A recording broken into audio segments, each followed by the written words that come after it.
Assalamualaikum warahmatullahi wabarakatuh. Kita kembali lagi anak-anak belajar di pembelajaran jarak jauh, masih dalam jaringan. Semoga kita semua dalam keadaan sehat walafiat. Sebelum belajar kita baca doa dulu. Barakatil al-fatihah. A'udzubillahi minasyaitonirrajim. Bismillahirrahmanirrahim. Alhamdulillahirabbil alamin arrahmanirrahim maliki yaumiddin. Iyyaka na'budu wa iyyaka nasta'in. Ihdinas siratal mustaqim siratal ladzina an'amta 'alaihim ghairil maghdubi 'alaihim waladdallin. Rabbighfir amin. Allahumma shalli ala sayyidina Muhammad wa ala ali sayyidina Muhammad. Allahumma shalli ala sayyidina Muhammad wa ala ali sayyidina Muhammad. Allahumma shalli ala sayyidina Muhammad wa ala ali sayyidina Muhammad. Rabbi jidni ilman warzuqni fahman. Amin. Baik, di pembelajaran kali ini kita akan belajar tentang tema 4, globalisasi. Subtema 1, globalisasi di sekitarku. Pada pembelajaran pertama. Kita berada di era globalisasi. Dapatkah kamu menyebutkan dan menjelaskan fakta tentang globalisasi yang ada di sekitarmu? Coba. Sebelumnya kita baca dulu pengertian globalisasi. Konsep globalisasi dapat dengan mudah dipahami melalui pemenggalan kata global dan sasi. Jadi globalisasi, global dan sasi. Kata global merujuk pada lintas batas dan kata sasi merujuk pada perubahan atau proses menjadi. Untuk mempermudah mengingat globalisasi dapat diartikan secara singkat sebagai proses perubahan sosial pada skala lintas batas. Globalisasi mengacu pada suatu kondisi perubahan sosial di mana negara, wilayah, dan masyarakat saling terkoneksi satu sama lain, baik itu dalam bidang ekonomi, politik, sosial, budaya. Ini salah satu peta dunia ya. Ini salah satunya negara Indonesia. Kita bisa dengan mudah melihat produk-produk di berbagai belahan dunia.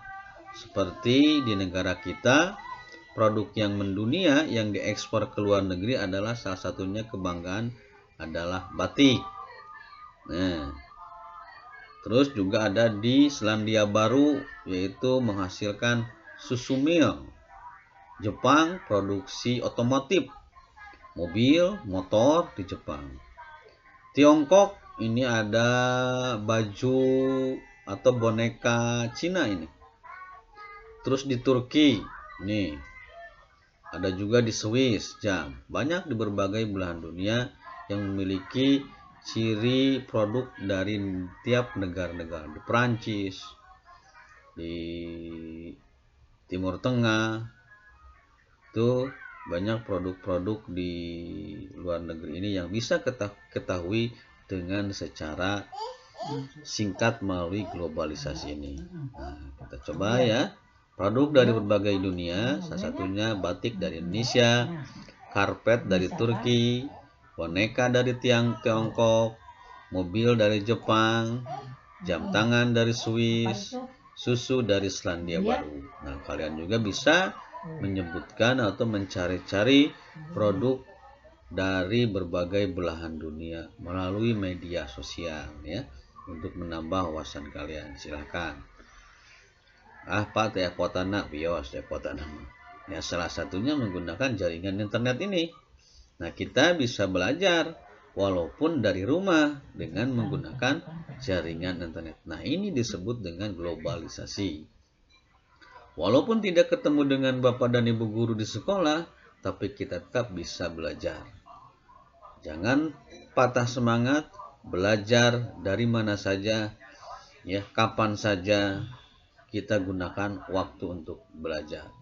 Jangan gunakan banyak waktu untuk main, ya. Baik, kita lanjutkan. Selanjutnya Tentunya salah satunya di negara Asia Tenggara ini, bentuk kerjasama negara-negara Asia Tenggara ini banyak sekali yang menggunakan jaringan, ya, dalam jaringan melalui on-ramp, melalui Zoom meeting dan sebagainya.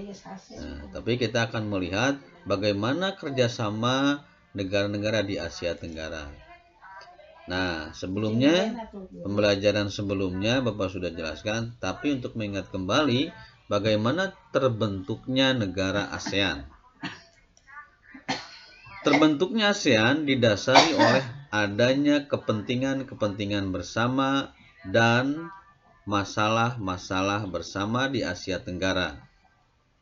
Dengan terbentuknya ASEAN akan memperkukuh ikatan solidaritas, terciptanya perdamaian dan kerjasama yang saling menguntungkan di antara negara-negara di Asia Tenggara. Bagaimana terbentuknya ASEAN? ASEAN singkatan dari Association of Southeast Asian Nations, atau dalam bahasa Indonesia dikenal sebagai Perbara. Apa itu Perbara? Perhimpunan Bangsa-Bangsa Asia Tenggara. ASEAN didirikan pada tanggal 8 Agustus 1967 di Bangkok, ibu kota negara Thailand, yang diprakarsai oleh 5 menteri luar negeri. Di antaranya Indonesia diwakili oleh Adam Malik, Malaysia diwakili oleh Tun Abdul Razak, Thailand diwakili oleh Tanat Koman, Filipina diwakili oleh Narsis Koramos, dan Singapura diwakili oleh Si Rajaratnam. Nah, ini adalah 5 negara pendiri ASEAN. Kelima negara itulah yang mendirikan ASEAN. Terbentuknya ASEAN ditandatangani dengan tanda tangan Deklarasi Bangkok. Organisasi ASEAN pada awalnya menghindari kerjasama dalam bidang militer dan politik. Nah, ini salah satu adalah gambar di mana pemimpin ini dari Indonesia, Bapak Adam Malik, yang perwakilan khususnya negara Sunda, ini adalah logo ASEAN. Lanjut ya. Oke, perhatikan. Nah, apa sih kerjasama ASEAN di bidang sosial budaya? Coba kita lihat.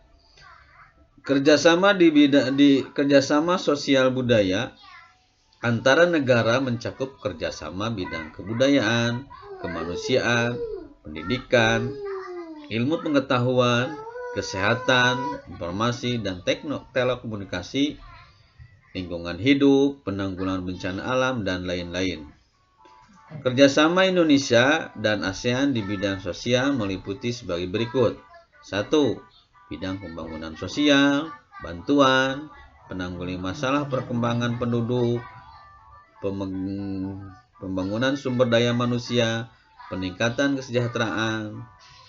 Adapun kerjasama di bidang kebudayaan meliputi bantuan kepada para cendekiawan, penulis, artis, dan media massa, pertukaran atau festival kebudayaan, kesenian, dan film.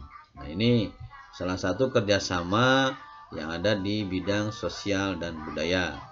Sebetulnya banyak juga, tinggal kalian bisa mencari informasi dari media sosial dan sebagainya untuk menambah wawasan kalian. Tentunya dengan rajin membaca buku, ya. Buku adalah gudangnya ilmu, kuncinya membaca. Baik, kita lanjut.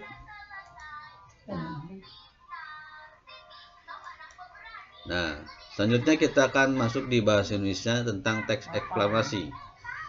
Kita pahami dulu apa teks eksplanasi. Sebelumnya sudah dipelajari sih. Cuma tinggal kita menguatkan saja pemahaman tentang teks eksplanasi. Baik, teks eksplanasi adalah teks yang dibuat untuk menjelaskan proses yang terjadi suatu fenomena atau peristiwa, baik fenomena alam maupun sosial ilmiah. Teks eksplanasi bertujuan untuk memberikan informasi yang jelas kepada para pembaca agar dapat memahami tentang suatu fenomena yang sedang terjadi. Teks eksplanasi disusun dengan struktur kata yang terjadi atas bagian-bagian yang meliputi pernyataan umum atau pembukaan, deretan penjelas atau isi, dan interpretasi atau penutup atau juga kesimpulan ya. Jadi ingat, dalam teks eksplanasi itu ada 3: pernyataan umum, deretan penjelas, dan interpretasi atau kesimpulan. Dari 3 ini yang perlu kalian pahami. Nah, ini teks eksplanasi adalah yang menjelaskan proses terjadinya fenomena baik alam atau fenomena peristiwa sosial ilmiah. Baik, kita lanjut. Nah, selanjutnya kita akan masuk di bagian ilmu pengetahuan. Menghasilkan energi listrik. Listrik memiliki peran penting di era globalisasi. Tidak dapat dimungkiri bahwa globalisasi terjadi karena perkembangan teknologi di berbagai bidang yang didukung oleh peran listrik sebagai sumber energi di dalamnya. Dengan ditemukannya televisi, komputer, dan telepon genggam, arus informasi kemudian menyebar dengan begitu cepat ke berbagai negara di berbagai belahan dunia. Kebutuhan akan listrik kemudian menjadi suatu hal yang harus dipenuhi bagi semua negara di era globalisasi saat ini. Listrik dihasilkan di pusat pembangkit menggunakan beragam sumber energi. Pada pembangkit listrik tenaga air (PLTA), air dari waduk sungai 1 masuk melalui pintu 2 yang diatur oleh katup pengaman. 3. Air kemudian masuk ke tangki pengaman tekanan. 4. Air di dalam pipa pesat. 5. Mengalirkan dan mengarahkan air ke turbin. 7. Melalui katup pengatur tekanan. Untuk mendapatkan tekanan energi yang besar. Energi potensial air kemudian menggerakkan turbin. Energi gerak tersebut kemudian diubah menjadi energi listrik oleh generator. 8. Energi listrik dari generator kemudian diatur kapasitas tegangannya dan dialirkan oleh transformer. 9. Energi listrik kemudian dibagikan ke konsumen oleh saluran transmisi 10. Komponen utama pada semua pembangkit energi listrik adalah turbin dan generator. Turbin tersebut harus bergerak untuk menghasilkan energi gerak yang kemudian diubah menjadi energi listrik oleh generator. Energi penggerak turbin selain dari aliran air juga bisa didapat dari angin atau PLTA, pembangkit listrik tenaga angin, panas bumi atau PLTU, dan sumber energi lainnya. Adakah sumber energi di daerahmu yang bisa digunakan sebagai pembangkit energi listrik? Nah, tinggal kalian menjadi seorang penemu cilik ya, kalaupun kalian kreatif. Pak, ogah, biarkan saja ogahmu. Yang penting semangat belajarnya ya. Nah, ternyata energi listrik ini dihasilkan dari energi gerak. Energi gerak berubah menjadi energi listrik. Energi listrik bisa berubah menjadi energi gerak. Contoh, kalau energi listrik berubah menjadi energi gerak adalah salah satunya kipas angin. Adanya listrik, kipas bisa bergerak. Ada lagi energi listrik berubah menjadi energi cahaya. Contohnya lampu pijar. Dari listrik menjadi cahaya.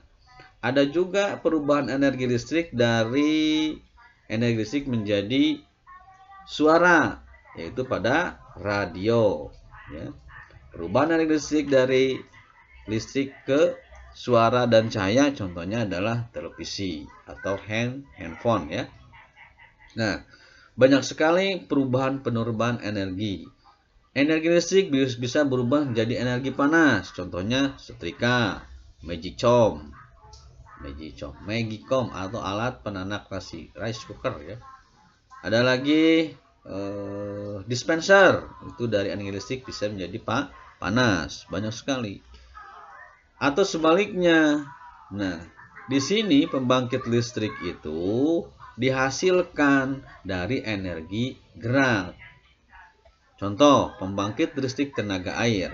Berarti kan jatuhnya air terjun disebut dengan energi potensial. Nah, jatuhnya air terjun itu disebut dengan energi potensial.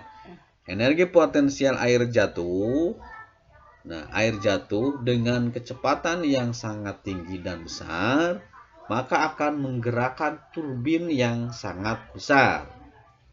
Nah, turbin terus berputar dengan kecepatan yang sangat besar, dengan ditambah dengan transformer, sehingga menghasilkan listrik. Perubahan energi gerak menjadi energi listrik salah satunya adalah PLTA. Ya. Seperti di mobil-mobil itu juga menggunakan teori seperti itu. Energi listrik dari aki akumulator bisa menggerakkan mobil, dan dari gerakan mobil tersebut bisa mengisi listrik ke dalam akumulator. Jadi akumulator mobil dan motor ini bisa bertahan lama, ya, kecuali air akinya sampai habis, itu bisa rusak. Nah, inilah salah satu pengembangan listrik yang bisa dimanfaatkan oleh kalian, ya. Kalian juga bisa berkreatif dengan adanya listrik, ya, solar dan sebagainya. Itu juga sangat besar sekali manfaatnya listrik. Tapi gunakanlah hemat listrik, ya. Hemat listrik, jangan diboros-boroskan. Nonton televisi sampai ketiduran, terus aja TV-nya menyala, itu juga sampai dikatakan boros, ya. Kalau lampu pada siang hari di luar jangan dinyalakan, matikan. Itu salah satunya cara menghemat energi listrik. Kita lanjut anak-anak. Mudah-mudahan tugas, ya. Lengkapilah kolom di bawah ini dengan nama-nama negara Asia Tenggara. Nah, ini tinggal kalian isi saja. Kolom ini apa namanya? Ini namanya apa? Sesuai dengan negara-negara di Indonesia. Nah, ini petanya, tinggal kalian lihat saja. Di sini, ini ya, samping, ya. Oke. Baik, yang kedua adalah baca kembali teks menghasilkan energi listrik dengan teliti. Tulis informasi penting dalam setiap paragraf pada diagram berikut. Nah, ini sebetulnya ada di buku paket tema 4, ya. Nah, dari teks menghasilkan energi listrik, ya, kalian tulis topik masalahnya pada paragraf pertama. Terus deretan penjelas pada paragraf kedua, dan kesimpulan atau pesan pendapat pribadi penulis pada paragraf ketiga. Ini kalian tulis. Salah satunya ini menulis teks eksplanasi, ya. Paragraf pertama permasalahannya, yang paragraf kedua deretan penjelas, dan paragraf ketiga adalah kesimpulan. Oke, terima kasih. Sampai jumpa. Assalamualaikum warahmatullahi wabarakatuh.